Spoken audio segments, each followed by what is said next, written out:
நீங்க சேமிப்பவரா இருந்தாலும் சரி அல்லது புதிய டெக்னாலஜி விரும்பியா இருந்தாலும் சரி, உங்களுக்கு என்ன வந்தாச்சு 10 HP. இங்கு புதிய பொருட்கள் மற்றும் ஸ்பேர் பார்ட்ஸை வெரிஃபைட் செல்லர்ஸ் மூலமாக வாங்கலாம். 10 HP இல் இன்றே லாகின் செய்யவும்.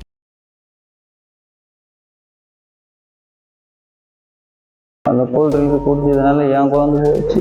அது மாதிரி இதுக்கு மாதிரி எந்த குழந்தைக்கும் ஆகக்கூடாது. உண்மையுமே அந்த ஜூஸ் குடிச்சு அந்த குழந்தை இறந்துதா? என்ன நடந்தது? அதை நம்ம பேட்டியில் பார்த்தது நாங்கள் ஷாக் ஆகிருக்கோம். நம்மளுடைய கூல்ட்ரிங்க்ஸை குடித்து ஒரு குழந்தை இறந்து போச்சு அப்படிங்கிறது வந்து மிகப்பெரிய அளவில் எங்களுக்கு ஷாக். நாங்கள் விசாரித்த வகையில் அந்த குழந்தைக்கு ஒரு ஆல்ரெடி இல்னஸ் இருந்திருக்கு. நாங்கள் விசாரிக்கும் போது அந்த குழந்தை ஃபிக்ஸ்டு இருக்கிறதா கேள்விப்பட்டிருக்கிறோம். அவருடைய தந்தையும் வந்து இந்த மாதிரி வீடியோவும் போட்டிருக்காரு. இதை எப்படி நீங்கள் வந்து கையாள போகிறீங்க? இப்போ லேப் டெஸ்ட்டெல்லாம் வந்திருக்கிறதா சில செய்திகள் நாங்கள் கேள்விப்படுறீங்க. லேப் டெஸ்ட் என்ன சொல்லுது? உண்மையான காரணம் வந்து இப்போது என்ன வெளியே வந்திருக்கு? இந்தியாவில் மிகப்பெரிய 3 லேப், ரெப்யூட்டட் லேப்னு சொல்லக்கூடிய மத்திய அரசுடைய அங்கீகாரம் பெற்ற 3 லேப்ல இருந்து நமக்கு டெஸ்ட் ரிப்போர்ட் வந்திருக்குது. இந்த கூல்ட்ரிங்க்ஸ் வந்து குடிப்பதற்கு உகந்தது, இதில் எந்தவித பாதிப்பும் இல்லை, 100% சேஃப்னு நமக்கு ரிப்போர்ட் வந்திருக்கு. அதனுடைய அடிப்படையில் தான் நாம் இப்போ நடவடிக்கை குறைந்தது 15,000 பாட்டில்கள் ஒரு பேட்சில் வெளியே வரும். அந்த 15,000 பாட்டில்களும் ஒரு சந்தைப்படுத்த போது, அது வியாபாரத்துக்கு போகும்போது 15,000 பேர்கள் அதை குடிக்கிறாங்க. அப்படி இருக்கும்போது ஒரு பாதிப்புன்னு வந்தால் அந்த 15,000 பேருக்கு வரணும். ஆயிரக்கணக்கான பேருக்கு, அதான் 15,000 பேருக்குன்னா ஒரே நேரத்தில் 15,000 பேர் குடிக்க போகிறதில்ல. ஒரு மினிமம் ஒரு ஆயிரக்கணக்கான பேர் அது பாதிச்சிருக்கணும். ஆனால் ஒரே ஒரு நபர் மட்டும் பாதிக்கிறாங்கன்னு சொன்னால் அது அவர்கள் ஒன்று அவருடைய முன்னாடி என்ன உடல்நிலை சரியில்லையா, இல்லை அதற்கு முன்னாடி என்ன சாப்பிட்ருக்காங்க. மற்ற கம்பெனியில் இது மாதிரி ஜூஸ் கம்பெனிலாம் இந்த மாதிரி பிரச்சனை வரல, ஆனால் உங்கள் கம்பெனியில் வருதுன்னா அப்போ பிரச்சனை உங்கள்கிட்ட தான் இருக்கிறதா தானே மக்கள் பார்ப்பாங்க. இப்போ ஜூஸ் வந்து நீங்கள் விற்கிறீங்களே, அது மாதிரி நீங்கள் சொல்லக்கூடிய பல்வேறு ஃப்ளேவர்ஸ்லாம் இருக்குது. இதை வந்து இந்த ஏஜில் இருக்கிறவங்க தான் குடிக்கணும் அப்படின்னு சொல்லி எதுவும் நம்ம ரெஸ்ட்ரிக்ட் பண்ணி வச்சுருக்கோமா? இல்லை யார் என்ன வேணால் எந்த ஏஜில் இருக்கிறவங்க வேணால் குடிக்கலாம் இல்லை அப்படின்னு இருக்கா? ஏன்னா இப்போ நீங்கள் சொன்னக்கூடிய அந்த மெரிபா இதை குடித்தவங்க கூட சிறியவர்கள் தான், அதே மாதிரி இந்த ஜூஸை குடித்தும் சிறியவர்கள் தான். அப்படிங்கும்போது அப்போது பிரச்சனை வந்து குழந்தைங்களுக்கு தான் ஆகும்போது அப்போது இந்த ப்ராடக்டை குழந்தைகள் குடிக்கக்கூடாது அப்படின்னு எதுவும் இருக்கா என்ன? இல்லை எங்களுடைய தயாரிப்பை பொறுத்த வரைக்கும் குழந்தைகள் முதல் சிறியவர்கள் முதல் பெரியவர்கள் வரை எல்லாருமே சாப்பிடலாம். ஓகே, இப்போ இந்த ராஜ்குமாருங்கிறவர் வந்து புதுவெளியில் உங்கள் ப்ராடக்டை வச்சு அவர் இது மாதிரி சொல்லியிருக்காரு. நீங்கள் உங்கள் தரப்பாக நஷ்டஈடெல்லாம் கேட்டு நீங்கள் ஒரு கோரிக்கையெல்லாம் வச்சுருக்கிறீங்க. எதுக்காக இந்த விஷயம்? நாங்கள் இந்த ராஜ்குமார் என்பவர் கொடுத்த ஒரு பேட்டி எங்களுடைய கம்பெனியை மிகப்பெரிய அளவில் பாதிச்சிருக்கு. சாதாரணமான பாதிப்பு இல்லை, கோடிக்கணக்கான ரூபாய் நஷ்டஈடு நாங்கள் சந்திச்சிருக்கிறோம். ஐபிசி தமிழ் நேயர்களுக்கு வணக்கம். இன்றைய நேர்காணலில் நம்மோடு இணைந்திருப்பவர் Daily Fresh Fruit India Private லிமிடெடுடைய ரீஜனல் சேல்ஸ் மேனேஜர் தயாளன் அவர்கள். வணக்கம் சார். வணக்கம் சார். ஐபிசி தமிழ் நேயர்களுக்கு அன்பான வணக்கங்கள் சார். இப்போ அண்மையில் சர்ச்சையாக மாறினது 5 வயசு குழந்தை டெய்லி அந்த மேங்கோ ஜூஸ் குடித்து இறந்துருச்சு அப்படின்னு சொல்லி நம்ம கேள்விப்பட்டோம். உண்மையாலுமே இந்த கம்பெனி இப்போ தான் ஆரம்பிக்கப்பட்டதா இல்லை நீண்ட வருடமாக இருந்துகிட்ருக்கா? அதை பற்றி நீங்கள் ஃபஸ்ட்டு சொல்லுங்கள். ஏன்னா மக்கள் இந்த கம்பெனி மீது அவ்வளோ கோவத்தில் இருக்காங்க. நம்ம கம்பெனி பற்றி சொல்லணும்னா சார், நம்ம கம்பெனி கிட்டத்தட்ட 17 வருஷமாக இயங்கிட்டு வருது. 17 வருஷமாக ரன் ஆகிட்டு வருது நம்மளுடைய கம்பெனி. நம்முடைய முதல் கம்பெனி நாமக்கல்லில் ஆரம்பிக்கப்பட்டு அதுக்கப்புறம் கிருஷ்ணகிரியில் விரிவாக்கம் செய்யப்பட்டு அதுக்கப்புறம் சென்னையிலும் இப்போ ஃபேக்ட்ரி போட்டிருக்கோம். நல்ல நிலைமையாக போயிட்டுருக்கு. நம்மக்கிட்ட ஒரு டெய்லி என்ற பிராண்ட் மட்டும் இல்லாமல் ஜிந்தா, மெரிபா இப்படி பல பிராண்ட் நேம்லேயும் நம்ம செஞ்சிகிட்ருக்கிறோம். இதில் பார்த்திங்கன்னா சார், நிறைய ஃப்ளேவர்ஸ் கொடுக்குறோம். நம்ம மக்களுக்கு நிறைய ஆப்ஷன்ஸு ஃப்ளேவர்ஸ் நிறைய கொடுக்குறோம். Mango, apple, guava, lemonade, orange, ஜிந்தா, மெரிபா பன்னீர், கோலா, தண்டர்ஃபிஷி, சியர்ஸு, லெமன் சால்ட் சோடா, இப்படி நிறைய ஃப்ளேவர்ஸ் நம்ம கொடுக்குறோம். அதில் டெட்ரா பேக்கெட் கொடுக்குறோம். டெட்ரா பேக்கெட்டில் ஒரு 5 வெரைட்டி கொடுக்குறோம். Mango, apple, guava, litchi, pomegranate, இப்படி ஒரு 5 வெரைட்டி கொடுக்குறோம். இதில் மில்க் ஷேக் கொடுக்குறோம். ஃப்ளேவர்ட் மில்க் கொடுக்குறோம். ஃப்ளேவர்ட் மில்கில் பாதாம், பிஸ்தா, வெண்ணிலா, சாக்லேட், ரோஸ் மில்க் இப்படி கொடுக்குறோம். ஸோ நிறைய வெரைட்டி கொடுத்து நம்ம செஞ்சுட்டு இருக்கிறோம். நம்மளுடைய நம்மளுடைய ஃபஸ்ட்டு கம்பெனி நாமக்கல்ல ஆரம்பிச்சிருக்கோம் சார். இன்றைக்கு வரைக்கும் நல்லபடியாக போயிட்டுருக்கு. பல மாநிலங்களுக்கெல்லாம் இந்த ப்ராடக்ட் போகிறத நம்ம பார்க்குறோம். இப்போது சர்ச்சையாக மாறினது 5 வயசு குழந்தை அந்த மேங்கோ ஜூஸ் குடித்தது தான். குடித்த உடனே இறந்துட்டாங்க அப்படின்னு சொல்லி அவருடைய தந்தையே அந்த ஜூஸ் பாட்டிலை காட்டி அவர் வந்து எல்லாத்துக்கு முன்னாடி சொல்கிறாரு. அதுக்கு பின்பாக என்ன நடந்தது, உண்மையாலுமே அந்த ஜூஸ் குடிச்சு தான் அந்த குழந்தை இறந்ததா, என்ன நடந்தது ஆக்சுவலாக? கடந்த 10/8/2024 அன்று அந்த குழந்தை வந்து ஜூஸ் வாங்கி கொடுக்கப்பட்டதாக சொல்கிறாங்க. நம்மளும் வந்து ஊடகத்தின் வழியில் தான் நம்ம பார்த்து தெரிஞ்சுக்கிட்டோம், நியூஸில் வந்ததெல்லாம் பார்த்து தான் நம்மளும் தெரிஞ்சுக்கிட்டோம். அப்போது இந்த குழந்தை வந்து டெய்லி கூல்ட்ரிங்க்ஸ் கொடுத்து தான் இறந்தது அப்படின்னு சொல்லி அந்த ராஜ்குமார் என்பவர் அந்த பேட்டியில் நமக்கு சொல்லியிருக்காரு. அதை நம்ம பேட்டியில் பார்த்தது நாங்கள் ஷாக் ஆகிருக்கோம். நம்மளுடைய கூல்ட்ரிங்க்ஸை குடித்து ஒரு குழந்தை இறந்து போச்சு அப்படிங்கிறது வந்து மிகப்பெரிய அளவில் எங்களுக்கு ஷாக்கு. என்ன இது இப்படி நடக்கிறதுக்கு வாய்ப்பு இல்லையே, இது எப்படி நடந்ததுன்னு நம்ம யோசித்துட்டு இருக்கிறதுக்குள்ள இந்த நியூஸ் வந்து ரொம்ப பெரிய அளவில் வைரலாக ஆகிடுச்சு. அதன் பிறகு நம்ம இதை யார்கிட்ட கொண்டு போய் எப்படி எடுத்து சொல்கிறது, அங்கே இருக்கிற சூழ்நிலை என்னன்னு தெரியாது, நம்ம எப்படி எடுத்து சொல்கிறதுன்னு யோசித்துக்கிட்டு இருக்கும்போதே பார்த்திங்கன்னா இந்த நியூஸ் பெரிய அளவில் பரவி இன்னைக்கு இந்த நிலைமையில் வந்து கிட்டத்தட்ட வந்து இந்த சம்பவம் நடந்தே 2-3 வாரம் ஆச்சு. இது வரைக்கும் வந்து உங்கள் தரப்பாக எந்த ஒரு விஷயமே வெளியே வராமல் இருந்துச்சு. இப்போ மட்டும் வெளியே வந்து பேசுகிறீங்கன்னா அதற்கான காரணம் என்ன? இப்படி பல்வேறு கேள்விகள் வந்து எழுந்துக்கிட்டே இருக்குது. இல்லை, இன்னும் இதுக்கு முன்னாடி ஒரு சின்ன விஷயத்தை நான் சொல்லணும். நாங்கள் வந்து ஒரு ப்ரைவேட் இன்வெஸ்டிகேஷன் நம்ம இது சார்பாக பண்ணியிருக்கிறோம். ப்ரைவேட் இன்வெஸ்டிகேஷன் பண்ணதில் அந்த குழந்தை வந்து இவர் ஒரு கடையில், அந்த எதிரில் இருந்த பெட்டி கடையில் 2 பாட்டில் கூல்ட்ரிங்க்ஸ் வாங்கியிருக்காரு. அதில் ஒரு பாட்டில் அவர் குடித்ததாக சொல்லப்படுது, ஒரு பாட்டில் கொண்டு போய் குழந்தைக்கு கொடுத்ததாக சொல்லப்படுது. அது அந்த குழந்தை எப்போ குடித்தது, நைட்டு குடித்ததா இல்லை காலையில் குடித்ததான்றது நமக்கு தகவல் இல்லை. அந்த குழந்தைக்கு வந்து நாங்கள் விசாரித்த வகையில் அந்த குழந்தைக்கு ஒரு ஆல்ரெடி இல்னஸ் இருந்திருக்கு. நாங்கள் விசாரிக்கும் போது அந்த குழந்தை ஃபிக்ஸ்டு இருக்கிறதா கேள்விப்பட்டிருக்கிறோம். அது ஆல்ரெடி அதுக்கு ட்ரீட்மெண்ட் எடுத்துக்கிட்டு இருக்கிறதாவும் கேள்விப்பட்டிருக்கிறோம். அன்னைக்கு சம்பவம் நடந்த அன்னைக்கு இவர் வந்து கூல்ட்ரிங்க்ஸ் வாங்கி கொடுத்துருக்காரு. அது பிடிச்சது, அவங்க சொல்லக்கூடிய ஸ்டேட்மெண்ட் வாங்கி குடித்த உடனே மயக்கமாயிடுச்சு அப்படின்னு சொல்கிறாங்க. அது நம்ம நேரில் பார்க்கல. இருந்தாலும் இன்றைக்கி இந்த இன்வெஸ்டிகேஷன் பண்ண வகையில் இவங்க அன்னைக்கு கொண்டு போய் காஞ்சிபுரம் அரசு மருத்துவமனையில் கொண்டு போய் அட்மிட் பண்ணியிருக்காங்க. அங்கே அந்த குழந்தை வந்து இறந்துட்டு தான் சொல்கிறாங்க. அதன் பிறகு செங்கல்பட்டு ஹாஸ்பிட்டலுக்கு போஸ்ட்மார்ட்டத்துக்கு அனுப்புறது தான் சொல்கிறாங்க. அந்த இடத்துல இவர் ஒரு ஸ்டேட்மெண்ட்டை சொல்லியிருக்காரு. இந்த கூல்ட்ரிங்க்ஸை குடிச்சு தான் இறந்து போச்சுன்னு அங்கே தான் ஹாஸ்பிட்டலில் தான் அதை சொல்லியிருக்காரு. அப்போ இவங்க நீங்கள் செங்கல்பட்டு ஹாஸ்பிட்டல் கொண்டு போங்க, போஸ்ட்மார்ட்டம் பண்ணுங்கள் அப்படின்னு சொல்லும்போது செங்கல்பட்டு ஹாஸ்பிட்டல் கொண்டு போயிருக்காங்க. அப்போ போஸ்ட்மார்ட்டம் பண்ணால் எஃப்ஐஆர் நீங்கள் வந்து ஃபைல் பண்ணி ஆகணும், கம்ப்ளைண்ட் கொடுத்தாகணும்.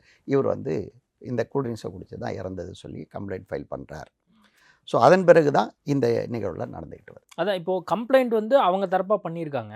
நீங்கள் வந்து இந்த செய்தியை கேள்விப்பட்டோடனே நீங்கள் என்ன ரியாக்ட் பண்ணீங்க? இல்லை, நம்ம வந்து அந்த சூழ்நிலையில் நம்ம தன்னிலை விளக்கம் கொடுக்க முடியாத ஒரு சூழ்நிலை. உங்களுக்கு தெரியும், ஒரு கிராமத்தில் எந்த அளவுக்கு வந்து பதட்டம் இருக்கும்.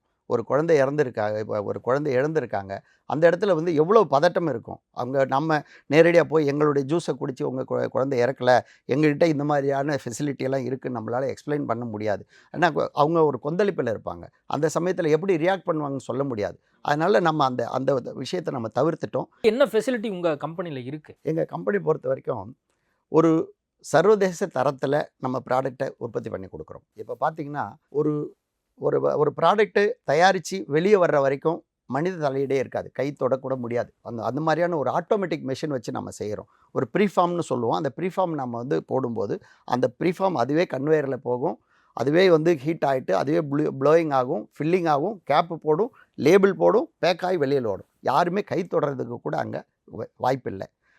அது மாதிரியான ஹைஜீனிக்காக நம்ம இந்த ப்ராடக்ட்டை கொடுத்துக்கிட்டுருக்கோம். அதான் சார், இவ்வளோ ஃபெசிலிட்டின்னு சொல்கிறீங்க, ஆனால் வந்து குழந்தை உயிர் வந்து போயிடுச்சு அப்படிங்கிறது தான் காமன் ஒன் ஆஸ்பெக்டில் வந்து இருக்கும். அவருடைய தந்தையும் வந்து இந்த மாதிரி வீடியோவும் போட்டிருக்காரு.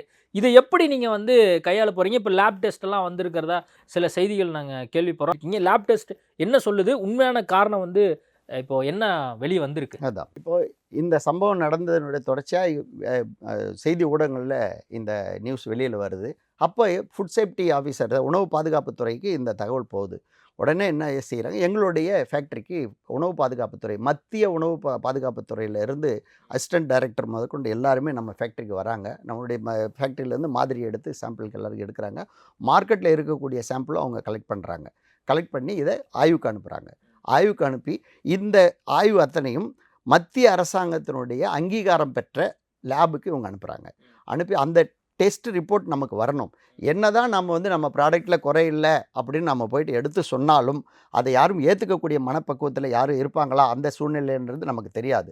அதனால் நம்ம ஒரு விஷயத்தை கொண்டு போய் சொல்லணும் அப்படின்னா அதுக்கான ஒரு ஆதாரத்தோடு நம்ம போய் சொன்னால் தான் செய்ய முடியும். அதுக்காக தான் இவ்வளவு நாள் நம்ம வெயிட் பண்ணிகிட்டு இருந்தோம். ஆனால் துரதிர்ஷ்டவசமாக அவர் கொடுத்த ஒரு பேட்டி இன்றைக்கி எங்களை மிகப்பெரிய அளவில் பாதிச்சிருக்கு. இந்த லேப் டெஸ்ட்லாம் இன்றைக்கி வந்திருக்குதுன்னா மிகப்பெரிய இந்தியாவில் மிகப்பெரிய 3 லேப் ரெப்யூட்டட் லேப்னு சொல்லக்கூடிய மத்திய அரசுடைய அங்கீகாரம் பெற்ற 3 லேப்லேருந்து நமக்கு டெஸ்ட் ரிப்போர்ட் வந்திருக்குது. இந்த கூல்ட்ரிங்க்ஸ் வந்து குடிப்பதற்கு உகந்தது, இதில் எந்தவித பாதிப்பும் இல்லை, 100% சேஃப்னு நமக்கு ரிப்போர்ட் வந்திருக்கு. அதனுடைய அடிப்படையில் தான் நாம் இப்போ நடவடிக்கை எடுக்கணும். அதான் சார், இப்போது லேப் டெஸ்ட் வந்துருச்சு, அதில் வந்து குடிப்பதற்கு உகந்த ஒரு ப்ராடக்டாக உங்கள் ப்ராடக்ட் இருக்குதுன்னு நீங்கள் சொல்கிறீங்க. அப்போது டெய்லியில் மேங்கோ ஜூஸ் குடித்தாலும் ஒரு பிரச்சனையாக வருது, அதேமாரி மெரிபா பன்னீர் சோடா குடித்தாலும் ஒரு பிரச்சனை வருது அப்படின்னா தொடர்ந்து ரிப்பீட்டடாக ஒரு விஷயம் நடந்துக்கிட்டே இருக்கே. இந்த நிறுவனம் மீது குற்றச்சாட்டு மக்கள் ஒரு பக்கம் வைக்கிறாங்க அப்படின்னாலுமே தொடர்ந்து இந்த மாதிரி உயிரிழப்பு நடக்குது அப்படின்னா அப்போது ப்ராடக்ட் மீது இருக்கக்கூடிய அந்த நம்பகத்தன்மை கொஞ்சம் கொஞ்சமாக மக்கள் மீது குறைஞ்சிட்டே வர்றது தானே நம்ம பார்க்க முடியும். இல்லை, அதுதான் இப்போது இந்த கேள்விக்கு ஒரு முக்கியமான விடை இருக்குது. ஒரு உற்பத்தியில் பார்த்திங்கன்னா ஒரு பேட்ச்னு சொல்லுவோம். ஒரு பேட்ச் ரெடி பண்ணுறோம்னா அதில் ஆயிரக்கணக்கான பாட்டில் வெளியே வரும். ஒரு பாட்டில் வெளியில் வர்றதில்ல, ஆயிரக்கணக்கான பாட்டில் வெளியில் வரும். அப்போ பார்த்திங்கன்னா இதனுடைய இன்க்ரீடியன்ட்ஸும் சொல்லுவோம் இல்லைங்களா, அந்த இன்க்ரீடியன்ட்ஸ் எல்லாம் அந்த மூலப்பொருட்கள்லாம் ஒன்றா சேர்த்து ஒரு பேட்ச் ரெடி பண்ணுவாங்க. அதில் ஆயிரக்கணக்கான பாட்டில் தான் தயாராகி வெளியில் வரும். ஒரு பாட்டிலுக்கு தனியாக எந்த மேனுஃபேக்சரிங்கும் நம்ம பண்ண முடியாது. ஏன்னா இவ்வளோ பெரிய ஹைஜீனிக்காக பண்ணக்கூடிய இவ்வளோ பெரிய ஹை ஸ்பீடு கெப்பாசிட்டி உள்ள மெஷினில் ஒரு பாட்டிலுக்கு தனியாக நம்ம மேனுஃபேக்சரிங் பண்ணுறதில்ல.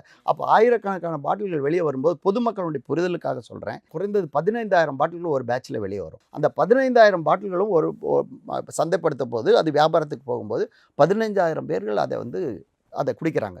அப்படி இருக்கும்போது ஒரு பாதிப்புன்னு வந்தால் அந்த 15,000 பேருக்கும் வரணும். ஆயிரக்கணக்கான பேருக்கு, அதான் 15,000 பேர்னா ஒரே நேரத்தில் 15,000 பேர் குடிக்க போகிறதில்ல. ஒரு மினிமம் ஒரு ஆயிரக்கணக்கான பேர் அது பாதிச்சிருக்கணும்.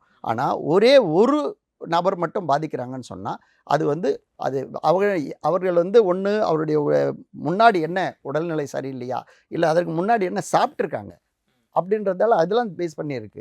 அதெல்லாம் இல்லாமல் பொத்தாம்பொதுவாக இந்த கூல்ட்ரிங்க்ஸை குடித்ததுனால தான் இறந்து போயிட்டாங்க, இந்த கூல்ட்ரிங்க்ஸை குடித்ததுனால தான் ரத்தம் வந்து எடுத்துட்டாங்க. நீங்கள் சொன்ன அந்த மெரிபா பண்ணியிருக்க விஷயம் சொல்கிறேன்.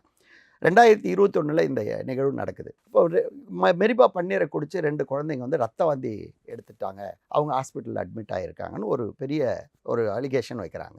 அதன் பிறகு இதே போல் இந்த நம்முடைய ஃபுட் சேஃப்டி ஆஃபீஸரெல்லாம் நம்மளுடைய ஃபேக்ட்ரியில் எல்லாமே ரெய்டு பண்ணுறாங்க, ஆய்வு பண்ணுறாங்க, மாதிரிகளை கொண்டு போகிறாங்க. கொண்டு போயிட்டு டெஸ்ட் ரிப்போர்ட்டுக்கு அனுப்பிட்டு அந்த டெஸ்ட் ரிப்போர்ட்டில் ஏதாவது ஒரு நெகட்டிவ் விஷயங்கள் இருக்குது, ஒரு தவறான விஷயங்கள் இருக்குது அப்படின்னு சொன்னால் எங்கள் மேலே நடவடிக்கை எடுக்காமல் விடுவாங்களா? கண்டிப்பாக நடவடிக்கை எடுப்பாங்க. அது உங்களுக்கும் தெரியும், இந்த பொதுமக்களுக்கும் தெரியும். ஆனால் இன்னைக்கு வரையில் அந்த டெஸ்ட் ரிப்போர்ட்டுடைய ரிசல்ட் எங்களுக்கு கிடைக்கவே இல்லை. நாங்களும் பலமுறை கேட்டுக்கிட்டு இருக்கோம். அப்போது அந்த பொருளில் தவறு இல்லை அப்படின்றது நிரூபணமாயிருக்கு. இதுதான் இங்கே இருக்கக்கூடிய பிரச்சனை. மக்களுக்கு ஒரு புரிதல் வரணும். அவங்களுக்கு ஒரு பேட்சுன்றது ஒரு பாட்டில் இல்லை, அதில் ஆயிரக்கணக்கான பாட்டில் வருது, அதனால் ஒரு பாட்டிலில் பிரச்சனை வராதுன்ற விஷயத்தை மக்கள் புரிஞ்சுக்கணும். அதான் சார், இப்போது நீங்கள் பேட்சாக சொல்கிறீங்க, 15,000 நம்பர்ஸ் நாங்கள் ஒரே டைமில் மேனுஃபேக்சர் பண்ணுறோன்னு சொல்கிறீங்க. இதெல்லாம் மக்களுக்கு கண்டிப்பாக புரியறதுக்கு வாய்ப்பு இல்லை. மற்ற கம்பெனியில், மற்ற இது மாதிரி ஜூஸ் கம்பெனிலாம் இந்த மாதிரி பிரச்சனை வரல, ஆனால் உங்கள் கம்பெனியில் வருதுன்னா அப்போ பிரச்சனை உங்கள்கிட்ட தான் இருக்கிறதா தானே மக்கள் பார்ப்பாங்க. இல்லை, அது என்னென்னா நம்ம கம்பெனியை பொறுத்த வரைக்கும் நம்ம பொருளை தரமாக கொடுக்குறோம். இப்போது சமீபத்தில் கூட ஒரு ஒரு ஒரு ஒரு கேஸ் நாங்கள் வின் பண்ணியிருக்கோம். மதுரையில் ஒரு கேஸ் வின் பண்ணியிருக்கிறோம். அப்புறம் சென்னையில் ஹைகோர்ட்டில் ஒரு கேஸ் வின் பண்ணியிருக்கோம். இது என்னன்றது உங்களுக்கு ஒரு தகவல் சொல்கிறேன். சென்னை ஹைகோர்ட்டில் ஒருத்தர் மேங்கோ பாட்டில் ஜஸ்ட்டு ஓப்பன் பண்ணிவிட்டு அதில் ஒரு சிகரெட் பட்டை உள்ளே போட்டார். உள்ளே போட்டுட்டு அதை லாவகமாக மூடி அந்த கேப் சீலில் ஓப்பன் ஆகாத மாதிரி அதை செட் பண்ணிவிட்டு கொண்டு இங்கே பாருங்கள், உங்களுடைய பாட்டிலில் சிகரெட் பட் இருக்குது, இது நீங்கள் நஷ்டஈடு கொடுக்கணும் அப்படின்னு சொல்லி கேட்குறாரு. நான் இல்லைன்னா நான் கன்சியூமர் கோர்ட்டுக்கு போவேன் அப்படின்னு கேட்குறாரு. நாங்கள் சொல்கிறோம், நீங்கள் பாட்டில் கொடுங்க, நாங்கள் இது எப்படி இருக்குது பார்ப்போம் அப்படின்னு சொல்லி கேட்டால் அவர் பாட்டில் கையில் கொடுக்கறல. அப்போ சரி, நாங்கள் வீடியோ எடுத்துக்கிறோம், அந்த பாட்டில் கொடுங்கன்னு சொல்லி கேட்கும்போது அந்த பாட்டில் அவர் லைட்டாக ரொட்டேட் பண்ணுறாரு. பார்க்கும்போது நாங்கள் கண்டுபிடிச்சிடும் கேப் ஓப்பன் ஆகிருக்கிறது. கேப் ஓப்பன் ஆச்சுன்னா அந்த ஒயிட் டாட் வரும், எங்களுக்கு தெரியும். அது நாங்கள் அதில் கண்டுபிடிச்சிட்டோம். அந்த கேப் ஓப்பன் ஆகிருக்குதுன்னு சரி ஓகே அவர் கொடுக்கல. நான் சொல்லிட்டு வந்தேன், இது பாருங்கள் 4 நாளில் இந்த பாட்டில் பல்ஜ் ஆகிடும், ஏன்னா உங்களுக்கு தெரியும் பல்ப்பு பொறுத்த வரைக்கும், மேங்கோ பல்ப்பு பொறுத்த வரைக்கும் இது வந்து 100% கெமிக்கல் கிடையாது. மேங்கோ பல்ப்பு நம்ம ஹீட் ப்ராசஸில் தான் மேங்கோ ஆப்பிளை நாங்கள் வந்து பேக் பண்ணுறோம். ஹீட் ப்ராசஸில் பண்ணும்போது அது ஹைஜீனிக்காக அது பேக் பண்ணி கொண்டு வரும்போது ஒன்ஸ் அந்த கேப் நம்ம ஓப்பன் பண்ணிட்டா வெளி காற்று அது உள்ளே போச்சுன்னா பாக்டீரியா ஃபார்ம் ஆகும். பல்ப் இல்லைங்களா, பாக்டீரியா ஃபார்ம் ஆகும். பாக்டீரியா ஃபார்ம் ஆகும்போது அந்த பாட்டில் வந்து அந்த ஜூஸ் கெட்டு போயிட்டு பாட்டில் வந்து பல்ஜிங் ஆகிடும். ஒரு பீரியடில் அந்த பாட்டில் வந்து பஸ்ட் ஆகிடும். ஸோ இது மாதிரியான ஒரு விஷயம் அந்த பாட்டிலில் இருந்தது. அவங்க நம்ம சொல்லியும் கேட்கல. ஆனால் அதை கொண்டு போய் கோர்ட்டில் கேஸ் போட்டாங்க. அந்த கோர்ட்டில் நம்ம தான் வின் பண்ணியிருக்கோம். அதுக்கு அடிப்படை ஆதாரமே இல்லை. ஏன்னா நான் சொன்ன விஷயம் பாருங்கள், ப்ரொடக்ஷன் மெஷினில் பொறுத்த வரைக்கும் ப்ரீஃபார்ம் இருக்குது. ப்ரீஃபார்மில் இருந்து டைரெக்டாக கன்வேயரில் ப்ளோயருக்கு வருது. ப்ளோயரில் இருந்து அது ப்ளோ ஆகும். அது பார்த்திங்கன்னா அந்த ஹீட் ஆகிட்டு அந்த ப்ளோ ஆகிற ஸ்பீடு ஏர் அவ்வளோ ஃபோர்ஸாக அடிக்கும். அந்த பாட்டில் ப்ளோ ஆகும். அந்த ப்ளோ ஆகிட்டு ஃபில்லிங் போகும். ஃபில்லிங் போயிட்டு கேப்பை போட்டுரும். கேப்பை போட்டு லேபிள் போட்டு இதில் எப்படி சிகரெட் பட் உள்ளே வரும்? இது வந்து எல்லாருக்கும் தெரியாது. பாமர மக்களுக்கு நீங்கள் சொன்ன மாதிரி எல்லாருக்கும் தெரியாது. ஆனால் இதை நம்ம தெரிய வைக்க வேண்டிய கட்டாயத்தில் இன்றைக்கி நம்ம மீடியாவுக்கு வந்திருக்கிறோம். ஏன்னா இது தொடர்ந்து நம்ம நிறுவனத்தின் மேலே பல பிரச்சனைகளை கொண்டு வந்துக்கிட்டே இருக்காங்க. இப்போது அடுத்தது மதுரையில் ஒரு கேஸு. மதுரையில் ஆப்பிள் ஜூஸில் வந்து நிறைய குப்பையெல்லாம் இருக்குது அப்படின்னு சொல்லி ஒருத்தர் கேஸ் போட்டிருக்காரு. அதுக்கும் நம்ம வந்து விளக்கம் கொடுத்துருக்குறோம். அந்த கேஸையும் நம்ம வின் பண்ணியிருக்கிறோம். ஸோ இது மாதிரி ஒவ்வொரு டைமும் என்னென்னா யாருக்கோ ஒரு இந்த பெரிய கம்பெனியாக இருக்குது, இவங்க இவ்வளோ பெரிய சேல் பண்ணுறாங்க, இவங்ககிட்ட இது மாதிரியான ஒரு த்ரெட்டனிங் பண்ணால் காசு பறிக்கலாமா அப்படின்ற ஒரு தவறான ஒரு கண்ணோட்டத்தில் இவங்க நிறைய வர்றாங்க. அது வந்து இது சரியானது இல்லை. ஏன்னா நம்ம make in India, made in இண்டியாலாம் பேசுகிறோம். இப்போ இதெல்லாம் இருந்துட்டு ஒரு லோக்கல் கம்பெனி, ஒரு உள்ளூர் கம்பெனி இந்த அளவுக்கு ஒரு நல்ல குவாலிட்டியை கொடுத்து வளர்ந்து வரும்போது இப்படிப்பட்ட பிரச்சனைகளை போட்டு அழுத்தினா இந்த கம்பெனி எப்படி வளரும்? அடுத்தது ஒரு தொழில் தொடங்கணும்னு உள்ளே வர்றவங்க எப்படி வந்து தொழில் தொடங்குவாங்க? இது மாதிரியான விஷயங்கள் நடக்கக்கூடாதுன்றது தான் நாங்கள் இன்றைக்கி இந்த மாதிரியான ஒரு வேலையை நம்ம செய்ய வேண்டிய கட்டாயத்தில் இருக்குது. இப்போ ஜூஸ் வந்து நீங்கள் விற்கிறீங்களே, அது மாதிரி நீங்கள் சொல்லக்கூடிய பல்வேறு ஃப்ளேவர்ஸ்லாம் இருக்குது. இதை வந்து இந்த ஏஜில் இருக்கிறவங்க தான் குடிக்கணும் அப்படின்னு சொல்லி எதுவும் நம்ம ரெஸ்ட்ரிக்ட் பண்ணி வச்சுருக்கோமா? இல்லை யார் என்ன வேணால் எந்த ஏஜில் இருக்கிறவங்க வேணால் குடிக்கலாம் இல்லை அப்படின்னு இருக்கா? ஏன்னா இப்போ அந்த நீங்கள் சொன்னக்கூடிய அந்த மெரிபா இதை குடித்தவங்க கூட சிறியவர்கள் தான், அதே மாதிரி இந்த ஜூஸை குடித்தும் சிறியவர்கள் தான். அப்படிங்கும்போது அப்போது பிரச்சனை வந்து குழந்தைங்களுக்கு தான் ஆகும்போது அப்போது இந்த ப்ராடக்டை குழந்தைகள் குடிக்கக்கூடாது அப்படின்னு எதுவும் இருக்கா என்ன? இல்லை. எங்களுடைய தயாரிப்பை பொறுத்த வரைக்கும் குழந்தைகள் முதல் சிறியவர்கள் முதல் பெரியவர்கள் வரை எல்லாருமே சாப்பிட்லாம். மேங்கோலாம் பார்த்திங்கன்னா சார், மேங்கோ பல்ப்பை போட்டு தான் நம்ம தயாரிக்கிறோம். Mango bulb, apple bulb, Goa bulb, இது எல்லாமே பார்த்திங்கன்னா பல்ப்பு பேஸ்டு ப்ராடக்ட்டு. நீங்கள் லெமன், ஆரஞ்சு அதெல்லாம் வந்துட்டு ஃப்ளேவர் பேஸ்டு ப்ராடக்ட்டு. இன்றைக்கி நீங்கள் வந்துட்டு பெரிய பெரிய நிறுவனங்கள்லாம் என்னெல்லாம் ஃப்ளேவர் போடுறாங்களோ அது மாதிரியான ஃப்ளேவர்ஸ் நம்ம போட்டு சர்வதேச தரத்துக்கு ஈக்குவலாக நம்ம வந்து ப்ராடக்ட்டை கொடுத்துக்கிட்டு இருக்கிறோம். அதனால் ப்ராடக்ட் மேலே எந்த குறையும் இல்லை. குழந்தைகள் முதல் சிறியவர்கள் முதல் பெரியவர்கள் வரை சாப்பிடக்கூடிய அளவில் தான் நம்ம இந்த ப்ராடக்ட்டை கொடுத்துட்டு இருக்கிறோம். ஓகே, இப்போ இந்த ராஜ்குமாருங்கிறவர் வந்து பொதுவெளியில் உங்கள் ப்ராடக்டை வந்து வச்சு அவர் வந்து இது மாதிரி சொல்லியிருக்காரு. நீங்கள் உங்கள் தரப்பாக வந்து நஷ்டஈடெல்லாம் கேட்டு நீங்கள் ஒரு கோரிக்கையெல்லாம் வந்து வச்சுருக்கிறீங்க. எதுக்காக இந்த விஷயம்?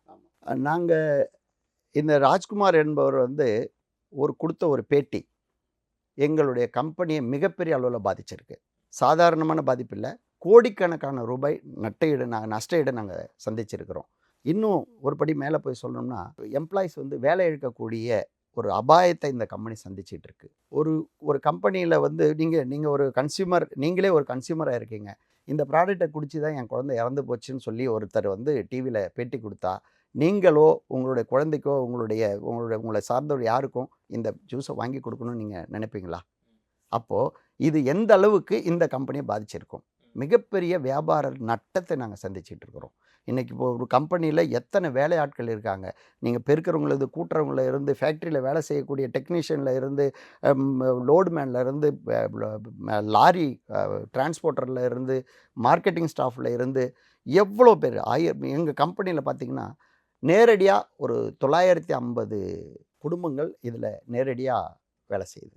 மறைமுகமாக பார்த்திங்கன்னா ஒரு 10,000க்கு மேற்பட்ட குடும்பங்கள் இதில் மறைமுகமாக வேலை செஞ்சுக்கிட்டு இருக்குது. நான் சொல்கிறது மறைமுகம்னா ஒரு சூப்பர் ஸ்டாக்கிஸ்ஸு, சப்ஸ்டாக்கிஸ்ஸு, ஹோல்சேலர், ரீட்டைலர், இப்படி பார்த்திங்கன்னா ஒரு 10,000க்கு மேற்பட்ட குடும்பங்கள், ஏன் அதுக்கு மேலேயும் வந்து இந்த கம்பெனியை சார்ந்து இருக்குது. இது ஒரு ஸ்டேட்டில் இல்லை, நான் சொல்கிறது ரொம்ப மினிமம் நம்பர் தான், ஏன்னா மிகப்படுத்தி சொல்ல வேண்டாம்னு. இது ஒரு ஸ்டேட்டில் இல்லை சார், தமிழ்நாடு, கர்நாடகா, கேரளா, ஆந்திரா, கோவா, அந்தமான், பாண்டிச்சேரி, ஒரிசா, தெலுங்கானா வரைக்கும் நம்ம இந்த ப்ராடக்டை சப்ளை பண்ணிகிட்டு இருக்கிறோம். இன்றைக்கி எல்லா இடத்துலையும், இந்த தமிழ்நாடு மட்டும் இல்லை சார், இதனுடைய பாதிப்பு வெறும் தமிழ்நாட்டில் மட்டும் இருக்குதுன்னு நினைக்காதீங்க. இவர் கொடுத்த இந்த ஒரு பேட்டி கர்நாடகாவில் பிரச்சனை, கேரளாவில் பிரச்சனை. ஏன்னா எல்லாரும் எல்லா இன்றைக்கி ஊடகங்கள் வந்து எல்லா இடத்துலையும் போக ஆரம்பிச்சிருக்கு, எல்லா இடத்துலையும் தமிழர்கள் இருக்கிறாங்க, எல்லாரும் அவங்கவுங்களும் வந்து ஷேர் பண்ணுறாங்க.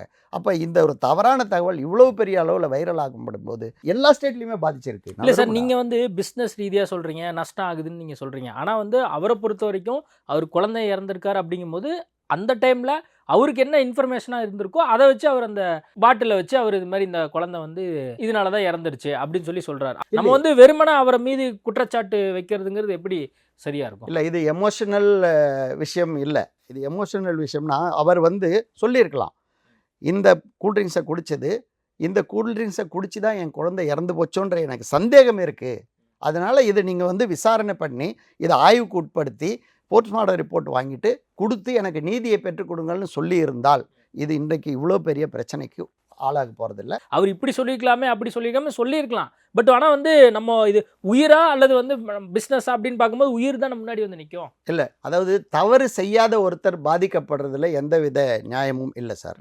ஏன்னா இவர் சொன்ன வார்த்தை வந்து அவருடைய குழந்தை இறந்துருக்குது, அதில் நமக்கு அனுதாபப்படுறோம், உண்மையிலே வருத்தப்படுறோம். அது வந்து ரொம்ப நம்ம யோசிக்க வேண்டிய விஷயம். ஆனால் எங்களுடைய ப்ராடக்டால தான் அந்த குழந்தை இறந்ததுன்னு சொல்கிறத எப்படி ஏற்றுக்க முடியும்? இல்லை, இப்போது நீங்கள் வந்து இப்படி ஒரு வீடியோவை போட்ட உடனே உங்கள் சார்ந்திருக்கக்கூடிய யாரோ ஒருத்தரை போய் அவர்கிட்ட போய் நீங்கள் வந்து எக்ஸ்பிளைன் பண்ணியிருக்கலாமே. அந்த மாதிரி ஒரு சுச்சுவேஷன், அந்த மாதிரி ஒரு ஆப்பர்ச்சுனிட்டி உங்களுக்கு இருந்தது இல்லை? அப்போ நீங்கள் தானே இதை வளர்த்து விட்ருக்கீங்க அப்படிங்கிற ஒரு சூழல் வருது இல்லை? இல்லை நம்ம இதுதான் அவங்க இதை வந்து ஸ்ட்ராங்கான ஸ்டேட்மெண்ட்டாக எடுத்திருக்காங்க. இந்த கம்பெனினால தான், இந்த ப்ராடக்டால தான் என் குழந்தை இருந்ததுன்னு ஒரு ஸ்ட்ராங்கான ஸ்டேட்மெண்ட் எடுத்திருக்காங்க. இதை நாங்கள் போகும்போது அவங்களுடைய ரியாக்ஷன் வந்து வேறு மாதிரி தான் இருக்கும் கண்டிப்பாக. ஏன்னா ஒரு குழந்தை இழந்து நிற்கிறவங்க கிட்ட போய் நம்முடைய நியாயத்தரவை நம்மளுடைய தரப்பு நியாயத்தை சொல்லும்போது அவங்க ஏற்றுக்கக்கூடிய மனநிலை இல்லாமல் இருக்கலாம். அது வேறு மாதிரியான விஷயமாக கூட போகலாம். நாம் போய் நேரடியாக கையில் எடுக்கிறது சரியான விஷயம் இல்லை. அப்போது நாங்கள் போய் எங்கள் மேலே தவறு இல்லைன்னு சொல்கிறதுக்காக எங்களுக்கு சில ஆதாரங்கள் தேவைப்படுது. அதனால தான் நாங்கள் எங்களுக்கு ஃபுட் சேஃப்டி ஆஃபீஸில் இருந்து, டிபார்ட்மெண்ட்டில் இருந்து, மத்திய அரசு அங்கீகரிக்கப்பட்ட 3 பெரிய லேபில் இருந்து எங்களுக்கு ரிப்போர்ட் கிடச்சிருக்கு. இன்றைக்கி நம்ம வந்து அந்த ரிப்போர்ட்டெல்லாம் கையில் வாங்கி வச்சுருக்கிறோம். அதையெல்லாம் பேஸ் பண்ணி தான் எங்கள் பொருளால் அந்த குழந்தை இறக்கலை. அப்போ அது என்னென்ன நம்ம முன்னாடி சொன்ன மாதிரி நாங்கள் ஒரு தனியாக ஒரு ப்ரைவேட் இன்வெஸ்டிகேஷன் பண்ணதில் அந்த குழந்தைக்கு இல்னஸ் இருந்திருக்குது. அந்த குழந்தையோட போஸ்ட்மார்ட்டம் ரிப்போர்ட் வந்து வரும். நீங்கள் கண்டிப்பாக பாருங்கள். அதில் சில விஷயங்கள் உங்களுக்கு வெளிவர இருக்கும். நாங்கள் விசாரிச்சிருக்கிறோம். அந்த குழந்தைக்கு இல்னஸ் இருந்திருக்கு, அதனால தான் அந்த குழந்தை இறந்திருக்குன்ற விஷயம் வரைக்கும் நாங்கள் விசாரிச்சிருக்கிறோம். உங்கள் ப்ராடக்ட்னால வந்து அந்த குழந்தை இறக்கலை. அப்போ வந்து நீங்கள் என்ன பண்ணியிருக்கலாம், இதுதான்ப்பா ஸ்டேட்மெண்ட்டு, இதுதான்ப்பா லேப் டெஸ்ட்டு, இதுதான் உண்மை நிலை அப்படின்னு நீங்கள் சொல்லியிருந்துருக்கலாம். நீங்கள் இப்போ என்ன பண்ணுறீங்க, நஷ்டஈடாக 5 கோடி ரூபா கொடுக்கணும் அப்படின்னு சொல்லி ஒரு இடத்துல வந்து நிற்கிறீங்க. அவர்கிட்ட அந்த 5 கோடி ரூபா வாங்கணும்னு நினைப்பது எப்படி நியாயம்? இல்லை, இதுக்கு அவர்கிட்ட இருந்து 5 கோடி ரூபாய் வாங்குறோமா அப்படின்றது கொஸ்டின் இல்லை. அவர்கிட்ட இருந்து 5 கோடி ரூபா அவர் கொடுக்கறதுக்கு தகுதியானவரா அப்படின்றது கொஸ்டின் இல்லை. முதல் விஷயம், இப்படிப்பட்ட ஒரு அவதூறை பரப்புவதற்கு முன்பு யாராக இருந்தாலும் யோசிக்கணும். நாங்கள் இப்போவும் சொல்கிறோம், நாங்கள் இவ்வளவு பெரிய நட்டத்தை சந்திச்சிருக்கோம் இந்த கம்பெனி. அட்லீஸ்ட் அவர் என்ன பண்ணணும், ஒரு தன்னிலை விளக்கமாக இந்த ரிப்போர்ட்டெல்லாம் வந்திருக்கு, தன்னிலை விளக்கமாக நான் தவறான தகவலை தந்திருக்கேன்னு சொல்லி மீடியா முன்னாடி அப்பியர் ஆகி அவர் ஒரு தன்னிலை விளக்கம் தரலாம். சரிங்களா? அவர்கிட்ட இருந்து 5 கோடி ரூபா வாங்கணுன்றது கம்பெனியோடைய இன்டென்ஷன் கிடையாது. ஆனால் இதுபோல் வேறு யாரும் முற்படக்கூடாது, அதுக்கு ட்ரை பண்ணக்கூடாது. இவங்க வந்து இந்த மாதிரியான இந்த கம்பெனி மேலே ஒரு த்ரெட்டனிங் வச்சா நம்ம அந்த கம்பெனிலேருந்து ஒரு பணத்தை வாங்கலாம், இல்லை நம்ம கம்பெனிலேருந்து ஒரு கெயின் நம்ம பண்ணிக்கலாம் அப்படின்னு யாரும் தவறான ஒரு வழியில் போகக்கூடாதுன்றதுக்காக தான் இந்த வேலையை நாங்கள் செய்கிறோம். ஓப்பனாக பேசுகிறேன். இப்போ நீங்கள் வந்து இந்த மாதிரி பாட்டிலில் ப்ராடக்ட்ஸ்லாம் விற்றுட்ருக்கீங்க, அதை தாண்டி வேற எதுவும் பேக்கெட்டில் அந்த மாதிரி எதுவும் விற்கிறீங்களா உங்கள் ப்ராடக்ட்? இல்லை சார், நம்மக்கிட்ட வந்து பேக்கெட்டில் நீங்கள் கேட்குறது வந்து ஷாஷே பவுச்சில் சொல்கிறீங்க. பவுச்சில் நம்ம எந்த ப்ராடக்ட்டும் பண்ணுறது இல்லை. நம்ம பண்ணுறது எல்லாமே பெட் பாட்டில், டெட்ரா பாக்கெட், இது 2 மட்டும் தான் நம்ம பண்ணுறோம். பெட் பாட்டிலில் பொறுத்த வரைக்கும் 180 ml ஸ்டார்ட் பண்ணி 160 ml 180 ml ஸ்டார்ட் பண்ணி 600 ml 1 லிட்டர் 1.5 லிட்டர் 2 லிட்டர் வரைக்கும் நம்ம பண்ணுறோம். எந்த பவுச்சும் நம்ம பண்ணுறது இல்லை. இப்போது ஃபுட் சேஃப்டி ஆஃபீஸர்லாம் 10 ரூபா ஜூஸ் பாட்டில் வாங்காதீங்க, கெடுதல், நீங்கள் கவனமாக வந்து சூஸ் பண்ணணும் நிறுவனத்தை அப்படின்லாம் சொல்கிறாங்க. ஆனால் வந்து இந்த 10 ரூபா ஜூஸ் பாட்டில்னால தான் இப்போ பிரச்சனை தொடர்ந்து வந்துகிட்டே இருக்குது. அதுவும் உங்கள் நிறுவனத்துக்கு வந்துக்கிட்டே இருக்குது. அப்போ 10 ரூபா பாட்டிலில் தான் ஏதோ சம்திங் ஏதோ இருக்கோ வெளியிருந்து பார்க்கக்கூடியவங்களுக்கு தோணும்ல. இல்லை, இந்த 10 ரூபா பாட்டிலை பற்றி நம்ம பேசி ஆகணும். ஏன்னா இந்த யார் எடுத்தாலுமே மலிவு விலை 10 ரூபாய் குளிர்பானம், மலிவு விலைக்கு 10 ரூபாய் குளிர்பானம் இப்படியே வந்து விளம்பரம் பண்ணுறாங்க. இந்த மலிவு விலை அப்படின்றது வந்து மக்களுக்கு, ஒரு சாதாரண ஒரு மக்களுக்கு, ஒரு அவர்களுக்கு நம்ம அவங்க வாங்கக்கூடிய விலையில் ஒரு 10 ரூபாயில் அந்த குளிர்பானத்தை கொடுக்கறது அவ்வளோ பெரிய தவறான்னு எனக்கு தெரியல. நான் எதுக்காக சொல்கிறேன்னா, இன்றைக்கி நம்ம ஒரு 2 லிட்டர் பாட்டிலில் என்ன நம்ம குவாலிட்டி கொடுக்குறோமோ சார், அதுதான் 10 ரூபா பாட்டிலையும் நம்ம கொடுக்குறோம். நான் இந்த மெரிபா இஷ்யூ சொன்னீங்க பார்த்தீங்களா, இந்த மெரிபா இஷ்யூவில் வந்தப்போ நாம் ஒரு வீடியோ ஒன்று ரெடி பண்ணி நம்ம ஃபேக்ட்ரியை எடுத்து எந்த அளவுக்கு ஹைஜீனிக்காக நம்ம ரெடி பண்ணுறோன்னு யூடியூப்பில் அப்லோட் பண்ணியிருக்கோம். நீங்கள் கூட யூடியூப்பில் போயிட்டு பாருங்கள், மெரிபா பன்னீர் ப்ரொடக்ஷன் போட்டு பாருங்கள். அந்த வீடியோ உங்களுக்கு இன்றைக்கி கூட அது வந்து நீங்கள் பார்க்கலாம் எந்த அளவுக்கு ஹைஜீனிக்காக பண்ணுறோம்னு. இவ்வளோ பெரிய ஒரு வேலையை செய்து இந்த அளவுக்கு ஆட்டோமேட்டிக் மெஷின் போட்டு ஒரு ரொம்ப ஹைஜீனிக்காக இந்த ப்ராடக்டை 10 ரூபாய்க்கு மக்களுக்கு கிடைக்கிற மாதிரி நம்ம செஞ்சுருக்கிறோம். இதே ஒரு பெரிய பெரிய நிறுவனங்கள் இருக்குது இன்றைக்கி. எந்த ஒரு நான் உதாரணத்துக்கு சொல்லணும்னா, ஒரு பெரிய ஷாம்பு கம்பெனி ஆகட்டும், ஒரு பெரிய பிஸ்கட் கம்பெனி ஆகட்டும், இந்த மாதிரியான கம்பெனிகள் எல்லாம் இன்றைக்கி 100 ரூபாய்க்கும் அந்த பொருள் இருக்குது, இப்போ 50 ரூபாய்க்கும் இருக்குது, 10 ரூபாய்க்கும் இருக்குது, ஏன் 2 ரூபாய்க்கு 1 ரூபாய்க்கு கூட ஷேஷவில் அந்த ப்ராடக்ட் கொடுத்துட்ருக்காங்க. அப்படின்னா அந்த நிறுவனங்கள்லாம் ஏன் நம்ம வந்து யாருமே வந்து இது 1 ரூபா ப்ராடக்ட்டு 2 ரூபா ப்ராடக்ட்டு இதில் குவாலிட்டி இருக்காது, ஹைஜீனிக் இருக்காதுன்னு ஏன் நம்ம பேச மாட்டோம்? என்னென்னா, இங்கே நீங்கள் சொன்ன மாதிரி அந்த பவுச் பண்ணுறவங்களையும் அந்த காமிக்கிறாங்க, நம்ம ஃபேக்ட்ரி நம்ம பாட்டில் பண்ணுறவங்களையும் காமிக்கிறாங்க. இது ரெண்டும் சேர்ந்து காட்டும்போது உங்களுக்கு பொதுமக்களுக்கும் இது மாதிரியான ஒரு தவறான கண்ணோட்டம் வருது. இல்லை, நாம் ஹைஜீனிக்காக ரெடி பண்ணுறோம். ரொம்ப மிகப்பெரிய ஒரு சர்வதேச தரத்தில் ஒரு பெரிய பெரிய கம்பெனிகளுக்கு போட்டி போடக்கூடிய அளவில் தரம் கொடுக்குறோம். நம்ம வந்து ப்ரொடக்ஷன் கெப்பாசிட்டி வச்சுருக்கிறோம், எல்லாமே நம்ம கொடுக்குறோம். அதனால் 10 ரூபா ப்ராடக்ட்ன்றது தரம் இல்லாத பொருள் கிடையாது. யார் தவறு செய்தாலும், இப்போவும் சொல்கிறேன், யார் தவறு செய்தாலும் தண்டிக்கப்பட வேண்டும். நாங்களே தவறு செய்தாலும் நீங்கள் தண்டனை கொடுங்க, அது நாங்கள் சந்தோஷமாக ஏற்றுக்கிறோம். நாங்கள் தவறு செய்யாத பட்சத்தில் நாங்கள் ஏன் தண்டனையை அனுபவிக்கணும்? எங்கள் கம்பெனியை இவ்வளோ பெரிய நட்டத்தை அனுபவிக்கணும்? இந்த 10 ரூபாய்க்கு ஒரு பொருளை வந்து ஒரு மக்களுக்கு இவ்வளவு ஒரு லிட்டர் பாட்டில் வாங்கினீங்கன்னா நீங்கள் தனியாக சாப்பிட முடியுமா சார்? முடியாது. அப்போது நீங்கள் 1 லிட்டர் பாட்டில் வாங்கி 4 பேர் நீங்கள் சாப்பிடணும். நீங்கள் சிப் பண்ணுவீங்க, உங்கள் பக்கத்தில் இருக்கிற ஃப்ரெண்டு சிப் பண்ணுவார், உங்களுடைய குழந்தை சிப் பண்ணும்.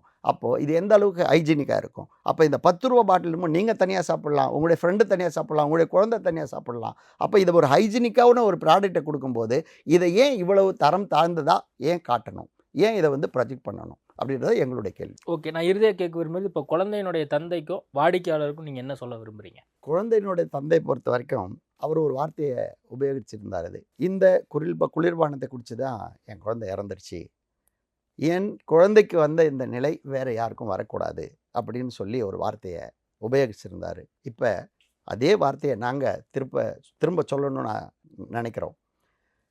எந்த ஒரு கம்பெனி மீதும் ஒரு அவதூறு பரப்புறதுக்கு முன்னாடி அதில் எந்த அளவுக்கு உண்மை இருக்குதுன்னு தெரிஞ்சு அந்த அவதூறு அந்த குற்றச்சாட்டை வைக்கிறது நல்லது.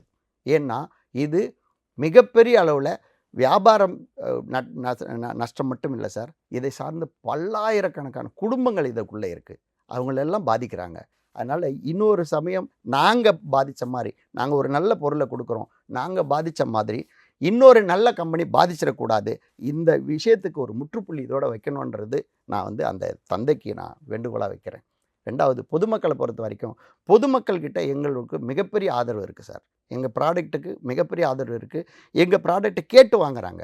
நீங்கள் வந்து டெய்லி மேங்கோ கொடுங்க, டெய்லி ஆப்பிள் கொடுங்க, மெரிபா பன்னீர் கொடுங்க, ஜிந்தா கொடுங்க அப்படின்னு கேட்டு வாங்குறாங்க. ஏன்னா எங்கள் பொருள் அந்த அளவுக்கு தரம் இருக்குது, குவாலிட்டி இருக்குது, நம்ம கொடுக்குறோம். அதனால் பொதுமக்கள்கிட்ட நல்ல வரவேற்பு இருக்குது. அதனால் பொதுமக்களை பற்றி பிரச்சனை இல்லை எங்களுக்கு.